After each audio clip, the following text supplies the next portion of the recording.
विज़मोटेक के मोअज़्ज़ज़ सारिफ़ीन अगेन अस्सलाम वालेकुम। एमसीएसए के कोर्स में आगे प्रोसीड करते हुए हमने लास्ट वीडियो में एक्टिव डायरेक्टरी क्या होती है ये समझा था और एक्टिव डायरेक्टरी के क्या ऑब्जेक्ट्स होते हैं ये समझा था। Now we are going to learn more about it. ये हमने कोई एक इमेज अपने सिनेरियो के लिए डिफाइन की हुई है जिसमें हम ये समझाना चाह रहे हैं कि एक ऑर्गेनाइजेशन के अंदर एक्टिव डायरेक्टरी कैसे काम कर रही होती है। For example that is your ground floor, या आपके ग्राउंड फ्लोर पर एक या तो रैक माउंट सर्वर भी हो सकता है या नॉर्मल आपने एक सर्वर के अंदर अपनी एक्टिव डायरेक्टरी इंस्टॉल कर रखी है। जैसे कि हमने अपनी लैब के लिए एक सर्वर बनाया हुआ है सर्वर R2, वैसे ही आपने किसी सर्वर के अंदर किसी एक मशीन के अंदर अपना विंडोज सर्वर R2 कॉन्फ़िगर किया हुआ है जिसके अंदर आपने अपना डोमेन बनाया हुआ है। उसके अंदर क्या-क्या चीजें हो सकती है, मतलब उसके अंदर से आप अपनी एक्टिव डायरेक्टरी मैनेज कर रहे हैं। एक्टिव डायरेक्टरी के थ्रू आप क्या मैनेज कर रहे हैं? एक्टिव डायरेक्टरी उसके अंदर आपने बनाई हुई है, ठीक है, वो कैसे बनाएंगे वो तो हमने देखना है और आगे भी देखते रहेंगे। फिर कुछ चीजें ग्रुप पॉलिसीज होती है, कुछ डोमेन कंट्रोल होते हैं और कुछ डीएनएस होते हैं। ये 4 पॉइंट मोस्ट इंपॉर्टेंट थिंग है जिनको हमें देखना होता है। एक्टिव डायरेक्टरी तो हम समझ चुके हैं, ग्रुप पॉलिसी क्या होती है। आप ये सपोज कर लें ये फर्स्ट फ्लोर है, यहाँ पर से आपका इंटरनेट जा रहा है, ये फर्स्ट फ्लोर पे आपका यहाँ पर से एक डाइवर्ट ये स्विच जो है ये फॉर एग्जांपल सपोज कर लें कि ये सेल डिपार्ट है, फिर ऊपर वाला जो है वो डेवलपमेंट डिपार्ट है और ऊपर से थर्ड फ्लोर पे जो है मैनेजिंग डिपार्ट है। तो हर जगह का अगर कोई हायरिंग होती है, आपकी कोई न्यू यूजर आता है, कोई न्यू एम्प्लॉय हायर होता है, आप उसके लिए यूजर एक्टिव डायरेक्टरी से ही बनाओगे। You are a system administrator, आप सिस्टम एडमिनिस्ट्रेशन को एक्टिव डायरेक्टरी से ही मैनेज कर रहे होगे। आप जा जाके नहीं बनाओगे अलग अलग पीसी में, आप यहीं पर से एक्टिव डायरेक्टरी से एक यूजर बनाओगे। अगर वो यूजर जो है फर्स्ट फ्लोर पे बैठे हुए एक सेल्स पर्सन का आप बनाकर उसको दे दोगे, वो अपने लैपटॉप में उसको एक्सेस कर लेगा। अगर सेकंड फ्लोर पर डेवलपमेंट में कोई न्यू हायरिंग हुई है तो आप उसको यूजर बनाकर दे दोगे, वो वहां पर एक्सेस कर लेगा। और इस यूजर के अंदर आपको कोई स्पेसिफिकेशन करनी है, फॉर एग्जांपल ये डेवलपर है और वे सेल्स वाला है, तो दोनों के यूजर के अंदर कुछ स्पेसिफिकेशंस होंगी। ये जो है यूट्यूब को एक्सेस कर सकता होगा, ये जो है नहीं कर सकता होगा। तो इन एक्सेस को भी आप जो है ग्रुप पॉलिसीज के थ्रू कर सकते हैं। फॉर एग्जांपल हम रिसाइकिल बिन के ऊपर काम करते हैं, मैं रिसाइकिल बिन गायब करना चाहता हूँ, थर्ड फ्लोर पर मैनेजिंग जो डायरेक्टर है उनको यूजर बना कर दिया और मैं उनका जो है यूजर गायब करना चाहता हूँ, तो मैं वो ग्रुप पॉलिसीज के थ्रू कर रहा हूँ। तो ठीक है गाइस, तो आपको समझ आया ग्रुप पॉलिसी का क्या काम होता है। सो गाइज आगे बढ़ते हुए हम एक और चीज देखते हैं कि इस डायग्राम में आपको मैं बताना चाहता हूँ कि एक्टिव डायरेक्टरी को हम सेट कैसे कर रहे होते हैं। फॉर एग्जांपल अगर कंपनी का आप जिस जिस भी कंपनी में आप काम कर रहे हैं उस कंपनी का नाम जो होता है, एक्टिव डायरेक्टरी को आप उसके नाम के साथ जो है इस तरीके से सेट कर रहे होते हैं। जस्ट लाइक vismotech.com के नाम से आप एक्टिव डायरेक्टरी पे अपना नाम सेट कर दोगे और इसको FQDN कहते हैं, यानी कि फुल्ली क्वालिफाइड डोमेन नेम। ये क्यों दिया जाता है? फुल्ली क्वालिफाइड डोमेन नेम इसलिए दिया जाता है ताकि तमाम यूजर्स जो हैं वो @ करके उसी नाम पर अपने यूजर को सेट कर सके। फॉर एग्जांपल इस यूजर का नाम हमजा है, तो हमजा को आप कैसे सेट करेंगे? हमजा का जब आप यूजर बनाएंगे तो हमजा @vismotech.com के नाम से उसकी जो यूजर होगा या उसकी तमाम चीजें जो है @vismotech.com के नाम से सेट हो जाएंगी।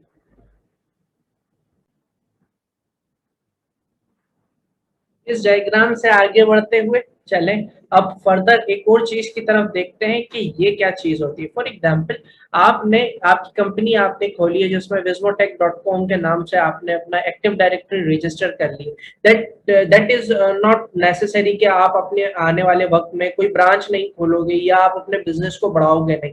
अगर आपके बिजनेस में प्रोग्रेस होती है और आप बढ़ जाते हो तो आप अपनी मल्टीपल ब्रांचेस खोलते हो। फॉर एग्जाम्पल ये जो है मैंने एक ब्रांच कराची में खोली और एक ब्रांच इस्लामाबाद में मैंने विस्मोटेक की खोल दी, जो दोनों मेरे ऑफिस हैं।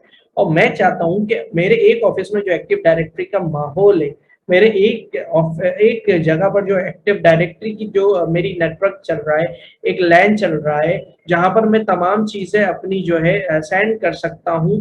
यही मैं चाहता हूं कि मेरा जो कराची वाला जो ब्रांच है वो भी मेरे यहाँ पर से कंबाइंड हो। वो मेरा जो इस्लामाबाद वाली एक्टिव डायरेक्टरी है, मेरा इस्लामाबाद वाला ऑफिस है, वो मेरे ऑफिस से जो है कंबाइंड हो, ज्वाइंट हो, तमाम चीजें एक दूसरे यूजर्स को सेंड कर सके।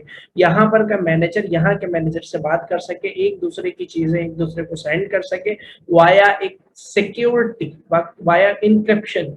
यानी कि इसका ताल्लुक इंटरनेट से नहीं होगा। ये लोग तो एक्टिव डायरेक्टरी है, जो कि हमने अपनी कंपनी के लिए अलग से एक नेटवर्क बनाया हुआ है। अब अलग से हमारी जो है जो तमाम जो है एक्सचेंज है ईमेल्स का और हमारी फाइल्स का, वो एक पाथ इंटरनेट से डिफरेंट है। एक्टिव डायरेक्टरी पे हम अलग तरीके से अपने जो है क्या कहते हैं एप्लीकेशंस को रिजॉल्व कर रहे होते हैं आपस में। हमारी फाइल एक्सचेंज काफी जो है सिक्योरिटी में होती है।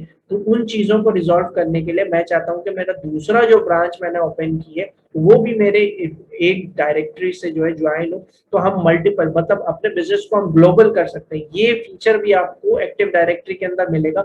इस नोड को जहां से आप मैनेज कर रहे हो तो पेरेंट नोड कहते हैं, और उन नोड्स को जो ज्वाइंट होती हैं उनको आप चाइल्ड नोड कहते हो। उसका आप सेट भी करोगे तो ऐसे करोगे कि आपकी जो पेरेंट नोड होती है वो vismotech.com के नाम से, फिर आपने जैसे भी सेट करनी, अगर आप नेम के हिसाब से प्लेस के हिसाब से सेट करें तो कराची.vismotech.com के नाम से होगी, फिर इस्लामाबाद.vismotech.com के नाम से होगी।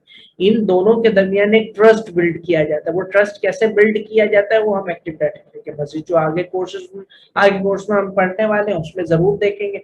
तो ट्रस्ट बिल्ड हो जाता है, उसके जरिए जो है एक पैरेंट नोड के थ्रू आप चाइल्ड नोड्स को, चाइल्ड एक्टिव डायरेक्टरीज को मैनेज कर सकते हैं।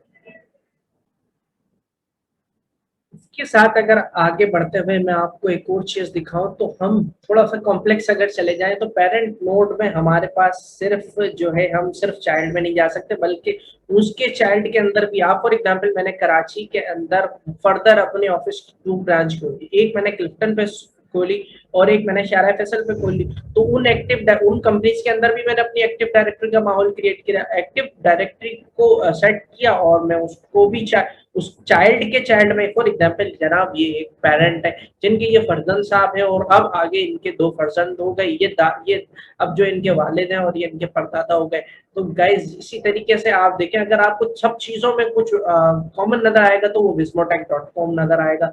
और इसी वजह से इस एफक्यूडीएन यानी कि फुल्ली क्वालिफाइड डोमेन नेम की वजह से ये आपस में ट्रस्ट जनरेट हो जाता है। और इससे फायदा ये होता है कि इस्लामाबाद में बैठा हुआ शख्स कराची के अंदर जो क्लिफ्टन के अंदर जो ब्रांच है उनको फाइल सेंड और एक्सेस कर सकता है, उनकी चीजों को एक्सेस कर सकता है, वहां पर यूजर क्रिएट हो सकता है, वहां के यूजर्स के अंदर काम किया जा सकता है एक दूसरे के अंदर।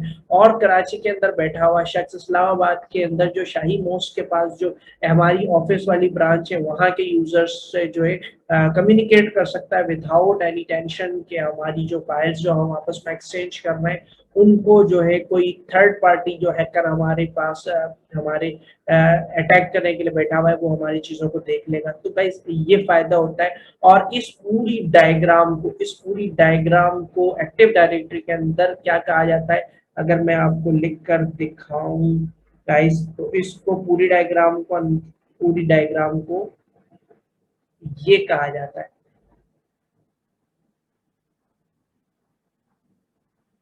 जी गाइस, बिल्कुल इस पूरी डायग्राम को क्या कहा जाता है, ट्री कहा जाता है।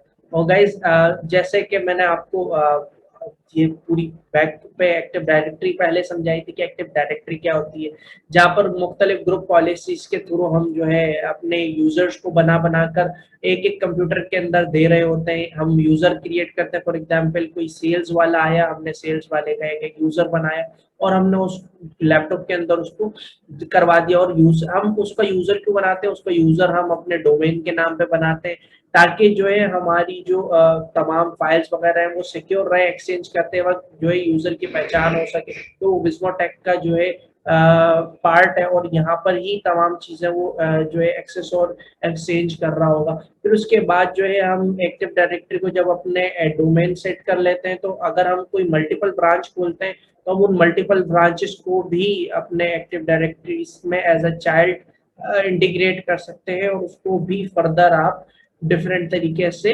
मजीद उसको जो है आप डिवाइड कर सकते हैं। तो गाइस आई होप कि आपको ये वाला एक्टिव डायरेक्टरी ट्री और फॉरेस्ट का जो है समझ आया होगा। तो जिस तरीके से गाइस आपको ये पता चला कि इसको ट्री कहा जाता है, इसी तरीके से हम अगर आगे बढ़ते हैं तो आपको दिखाते हैं एक और डायग्राम कि ये देखें, थोड़ा सा मजीद कॉम्प्लेक्स कर लेते हैं ताकि आपको तमाम चीजें समझ आ जाए। गाइस आप यहाँ पर देखेंगे तो आपको नजर आएगा कि ये एक bismotech.com के नाम से जो आपने हमने एक एक्टिव डायरेक्टरी का पेरेंट नोड बनाया था, जहाँ पर से हमने कराची के अंदर खोला, इस्लामाबाद के अंदर खोला और मजीद कराची के अंदर हमने डिपार्ट्स खोले। इसको जो है हमारी एक्टिव डायरेक्टरी का जो मेन हमारा FQDN है, फुली क्वालिफाइड डोमेन नेम, वो bismotech.com के नाम से है। गाइस इसी तरीके से ये एक और एक्टिव डायरेक्टरी यानी कि कोई और कंपनी है, यानी कि आपने अब अपनी कंपनी का एक चंक बना दिया, एक कंपनी आपने डिवाइड कर दी और उसके उसके मामला डिफरेंट है बिल्कुल, तो उसका नाम टेकपोलजेट है, अब उसका FQDN अलग है और तमाम चीजें जो है वो उसकी FQDN वाली। तो ये जब आपस में कंबाइन होते हैं और आपस में ट्रस्ट जो बनाते हैं, तब जो है ये ट्री नहीं बन के अब ये क्या कहलाता है, अब ये कंप्लीट आपका फॉरेस्ट बन जाता है। तो गाइस आपको पता चला कि ट्री और फॉरेस्ट हम किसको कहते हैं। एक एक्टिव डायरेक्टरी क्या होती है, पहले मैं आपको ये डिफाइन किया था। फिर इस एक्टिव डायरेक्टरी के अंदर कैसे जो है चाइल्ड नोड्स बनते हैं, वो चाइल्ड नोड्स के अंदर भी कैसे मजीद नेस्टेड चाइल्ड नोड्स बनते हैं, वो एक ट्री कहलाता है। और ये जब ट्री आपस में जब कंबाइंड होते हैं और ट्रस्ट जो इनका जो है बनाया जाता है, तो जो है ये फॉरेस्ट बन जाता है। ठीक है गाइस, आई होप कि आपको ये वाला कॉन्सेप्ट जरूर समझ आ गया। तो आई होप कि आपको ये वाला कॉन्सेप्ट तो बिल्कुल क्लियर हो गया होगा कि ये जो दोनों कंबाइंड होकर दोनों ट्रीज मिलकर जो है ये ट्री है एक, और ये ट्री मिलकर जो है फॉरेस्ट बना रहे। ठीक है गाइस, और एक और चीज जो मोस्ट इम्पोर्टेंट थिंग है इन दोनों की, यानी कि इस ट्री की और इस कंप्लीट फॉरेस्ट की तमाम इंफॉर्मेशन जो है वो एक ही चीज के पास होगी, जिसको आप क्या कहते हैं, स्कैमर। स्कैमर कहते हैं गाइस उसको, इसके अंदर जो है आपकी ट्री और फॉरेस्ट की जो है इंफॉर्मेशन मौजूद होती है। तो ठीक है गाइस, आप आई होप, मैं मजीद इसको लंबा नहीं कर रहा हूँ, मैं ट्यूटोरियल को यही एंड कर रहा हूँ ताकि आपको इसके अंदर ट्री और जो है फॉरेस्ट की कॉन्सेप्ट जो है वो क्लियर हो गए होंगे। वेट कीजिएगा नेक्स्ट वीडियो का, चैनल को सब्सक्राइब कर लें, वीडियो को लाइक करें। अल्लाह हाफ़िज़।